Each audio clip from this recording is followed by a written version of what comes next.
Good morning, guys. Alright, so yeah, it's been a while since I've been on. And I'm starting this vlog off a little bit differently. This is kind of a bit of an update vlog on what was going on with Mr. Daniel and the situation we ran into last month, which you guys on Facebook know about. Some of you guys on YouTube know about it too, but in any case, he had a pretty serious situation and had to get a pacemaker installed. So right now, as you can see, he is in front of me. He's got the aviator, and we are taking it down to drop off to get some repairs, which kind of tells you that he's doing okay.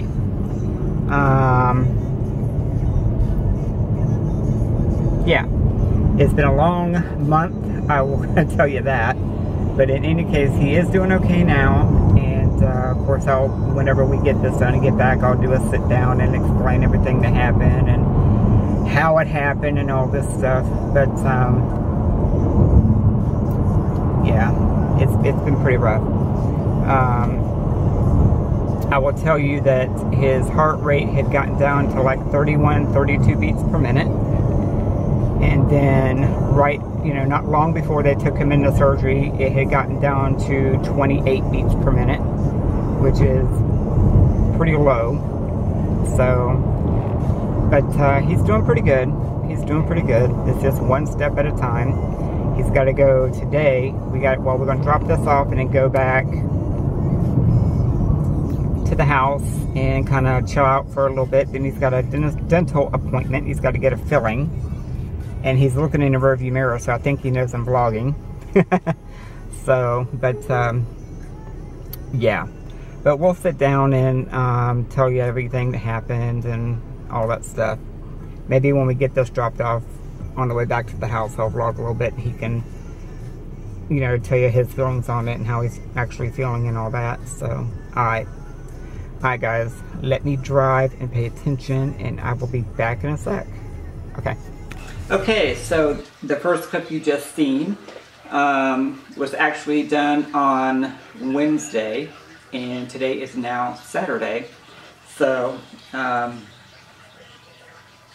you guys know on Facebook, and a couple of you on YT should probably know that this past month has been pretty rough, pretty long, stressful,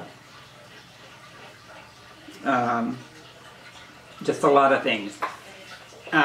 Basically, what happened last month on I believe it was the 9th, it was on a Saturday, Dan had gotten really, really lightheaded and had almost passed out, so he came in and sat down here in the living room. Felt better. Went to get up again a few minutes later. Again, lightheaded, dizziness, yada yada. This went on for pretty much all of that afternoon, and finally we took his blood pressure. I don't know, neither one of us thought about it, but we took his blood pressure and it was high, and his heart rate was, at that point, was in the 40s the first time. So we didn't think too much about that because his normal is like, he has a low heart rate anyway. So we didn't think too much about it. As the evening progressed, it kept going. Dizziness, whatever. As long as he was sitting down, it was fine. At this point, his heart rate went down to 34 or 35. So I tried to talk him into going to the ER. He would not do it. Went to bed. Sunday rolls around, same thing. And again on Monday, same thing. He called the cardiologist. They said, well, let's change up the timing on the dosage of his blood pressure medicine. So we did that.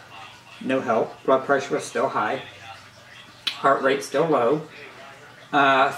Tuesday rolls around. we went to see a movie, and he drove. Yeah, he drove. And anyway, went to see a movie, and we stopped on the way back by CVS. They had the monitor in the store, and so he did that, and it was his blood pressure still high, heart rate 32. So came home. He drove, but came home, and again he said, I'll wait till the morning, call the cardiologist, and whatever. So he calls, and finally they call back in the afternoon. He told them, what was going on, if there's no change. This is Wednesday, by the way. Took him to the cardiologist, and the lady came in, did the EKG. His doctor was in another room with another patient. She takes the EKG, goes out, says, he'll be right in. Disturbs his appointment that he is with another patient. He leaves that appointment, comes in, and that's when the bomb was dropped, as it were. Basically, he said his exact words were, "You are in full cardiac block." I didn't get it. I knew he wasn't talking about blockage because, obviously they would know that. But I didn't understand what that meant. Basically what it was is the electrical system not working. The blood pressure being as high as it was kind of his saving grace, as it were, because that was kind of like keeping, even though there was nothing to run it, it was like keeping it in motion, if you will. So immediately, let me put it this way, his appointment was for 2:15. We were out the door at 2:30 on the way to the emergency room to get him admitted in the hospital. So we did that. And then they did the pacemaker the next day. So, yeah, pretty scary. In the ER, they got him all hooked up. They had these big, about like this, big square pads on, on his chest. And I was like, damn, what the hell is that, And here it was basically the shock paddles or shock pads. And in case there was a problem, they didn't have to worry about the paddles. They just do it through that. But luckily nothing happened. They didn't have to use them. So yeah, so on that Thursday they did the heart catheterization. Or not the heart catheterization, I'll get there in a minute. They did the pacemaker surgery. And before they took him in about 2:30 in the afternoon. Probably about a half hour before they took him in, his heart rate went down to 28. So, yeah. Had he not, it was just a matter of time. Had he not called and got everything rolling the way he did, late, I might add, but nonetheless, got done. But basically, he would have just went to sleep, and that would have been it. That would have been it. So we got through that. And Friday, they did a heart catheterization, and that turned out pretty good. He didn't have any more blockage than he did back in 03. I think it was 03 they did it. So it was pretty close to the same, but and it was kind of funny because the doctor's like, well, whatever you're doing, keep doing it because everything looks good. And me and Dan are looking at each other like, no, you don't want to keep doing what you're doing, because he doesn't exactly eat right. I don't eat right. So yeah, but anyway, changes are going to be made in that department as well. But in any case, he is doing all right. We are still having to really monitor the blood pressure because it is still, it's not right. And it's not consistent. It's up and down. And he does dwell on things a lot. So any little thing he thinks about or whatever will make it rise. So trying to keep that under control. And that is a chore in itself. That's, yeah. So that's what's been going on. It's been really stressful. It's been, I mean, I kind of ran through it really quick, but when everything was happening, it was very, very scary. Very, the not knowing, I guess, is kind of what was getting me more than anything. But I will tell you that was probably the most terrified I have been since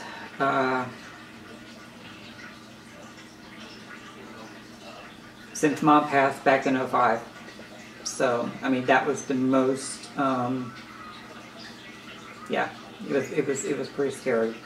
But in any case, he's doing all right. The hospital was fantastic. I don't know what he said. I know when we went into the ER and he was getting admitted and waiting for a room and everything, you know, we had to kind of stress because there was no paper signed, there was nothing. It was, everything happened so fast. He said he signed some after I left that night. They brought him in later on because I had to come back. I had to deal with Frida because you can't leave her by herself at night. But in any case, you know, we told them that any information, anything goes through me. And it was pretty much just verbal until later on that night.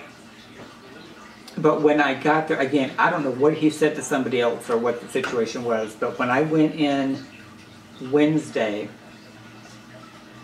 morning, he was admitted Wednesday. Thursday morning, when I went in, the day nurse was there. The nurse was in there. And I walk in, he knew me by name. They took him down to surgery that afternoon, and the doctors had my name, the nurse's station had my name and number, the surgeon had my name and number, everybody has my name and number, and nobody's talking to anybody but me and him. You know what I mean? I don't know, it was just weird. I've never, with the HIPAA laws the way they are, it was just strange because it was just like, what was it? When they brought him back from surgery, of course they called me when they had him in recovery and stuff, and we went back up to the room to go in, and the nurse came out, at that point his name was Dave, came out, got me, and we all went in. I had some people with me, I had our friends from down the street with me, and thank God they were there. They stayed with me that whole afternoon during his surgery. But so they were with me. Our neighbor next door had come up. So now I've got 3 other people, and really and truly you're only allowed 2. So I've got 3 other people with me, you know, and you know, he looks at me, you know, is kind of like, who are they? Who are these people? And I'm like, it's fine. Went in, no problem. Now mind you, this is ICU. He was in ICU the whole time. So we all went in, and, you know, they visited with him for just a second because he was sick. He was so sick. And then they left. And I got there the next morning. He was not in his room, which kind of freaked me out. And I know I'm all over the place with this. But anyway, I got in his room. He wasn't there. They had taken him down for the heart cath. And so I was a little bit nervous. And then the next thing I know, I was looking out the window, and I hear somebody behind me, you know, calling me, like, Kevin. And I turned around, and it was my doctor, but he was just doing rounds that day at the hospital. But it was just weird seeing my doctor there. Now, mind you, I canceled my appointment the day before. So he looks at me, he's like, just kind of like this odd look, like, okay. And then it clicked, and he figured out what was going on. But yeah, that was just kind of weird. He goes, I was supposed to see you yesterday. I'm like, yeah, well, you know. So it was different. It was very different. He had always heard me, when I would go to my appointments, I would, you know, mention Dan in some conversation or another, but he never had met Dan. So, and then you know, it was just kind of like he put it together. He's like, oh, so this is the one, yeah. it was interesting. But anyway, so yeah, it was very stressful, very, yeah, yeah. But yeah, like I said, the hospital was great. Anytime there was a question, anything that ever came up, anything, I was getting a call on my phone, I was getting a text. It was something, you know, it was like, they were great. They really, really were. But that being said, you know, there's some things that we need to get, and I have preached this before to other people, but now it's like, we need to get some shit done, and get some shit, you know, legal stuff done. So, we're going to be doing that here very shortly. But in any case, he's okay, which is the good news. So, yeah. And then yesterday, actually, when I might make this another video. I don't know, I'll throw a bit of it in. So, one of the appointments I had with my doctor that had showed up that one day to check on Dan was I had had a CT scan done on my abdomen. Rhonda, if you're watching, we kind of discussed that online on Facebook. But that had come back. Basically, it is he called it a swollen colon, but it's actually in the, I cannot remember that term, sigmoid colon. Sigmoid colon, which basically is just the very, how can I put this delicately, just inside the rectum, the curved part. Apparently there's an issue there. So I got to go get a colonoscopy, and then while they do the colonoscopy, they're going to do the upper GI, and I need to ask them about that because it's going to be kind of hard for them to do the upper GI, I think, simply because, you know, when I get there, I need to specify and let them know about the AS, and not to be moving my neck too much. I mean, if they can do it, fine. If they can't, they'll have to figure out another way. But the way the neck is curved and fused,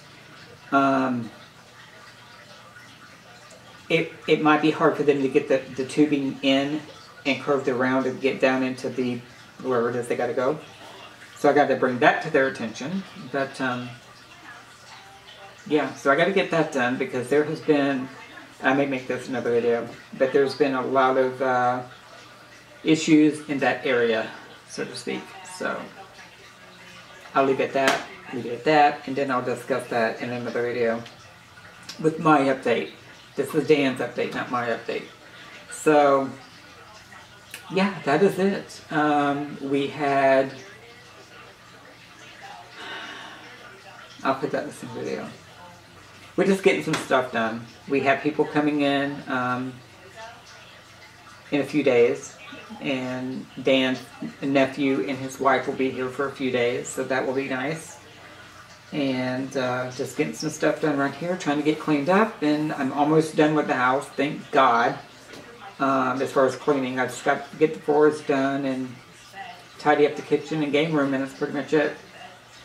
So, for the main part anyway. That's, I don't know what else to say. That is, as far as all his situation and stuff goes, that is pretty much,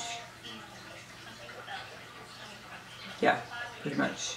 He was trying to get used to the fact that he's always had a low heart rate, and now that they got the pacemaker in working properly, his heart rate, they have it set for 60 beats per minute. So it took him a few days to get used to that. And he still has the strips on, which is kind of weird. I want to pull them off so bad, but you're not supposed to. Because we're in a month now, you know? But he still has the strips on the incision where they put it. And he's getting used to that because it's a different feeling. It's still a little bit tender. It moves around sometimes. It's kind of like settling down. So I think it's starting to, you know, set in proper. It's an adjustment. He's just trying to really adjust to it. There for the first couple of weeks, he had a hard time. When he was cleared to drive, he made the biggest difference. It just made a big difference. I think it was because something had been taken away, or he felt something had been taken away. And the day he started driving, he felt 80 times better. You know, we went to the store the day before he was going to be cleared. We went that night, and I'm like, you know, just a few hours is going to make a difference. Go ahead and drive. And I could tell then he was nervous about driving because he couldn't move his arm. But when we got back, he was, you could just tell. He was happy. So, in any case, I'm going to get off here for now. Get this edited, because I got to get that first clip edited that you just seen, it's not there yet now, even though you just seen it, but for me it's not there yet. So I got to get that done. And then I'm going to, while this is uploading, I'm going to finish straightening up a little bit, and I might come back in with another video tonight and for tomorrow. We still have, I'll get into that later too. In any case, he is fine, doing much better, and some things we're still having to monitor, but he's doing okay. Alright guys, let me get off here for now. I love you all, and thank you everybody. When I was giving updates on Facebook, I was getting all the responses, replies, and all that. Thank you guys so much. Dan will probably come in maybe the next video and, you know, let you guys know, or say thank you as well. And, but yeah, that meant a whole hell of a lot, believe me. So, in any case, I love each and every one of you, and I will talk to you in a bit. Alright, bye.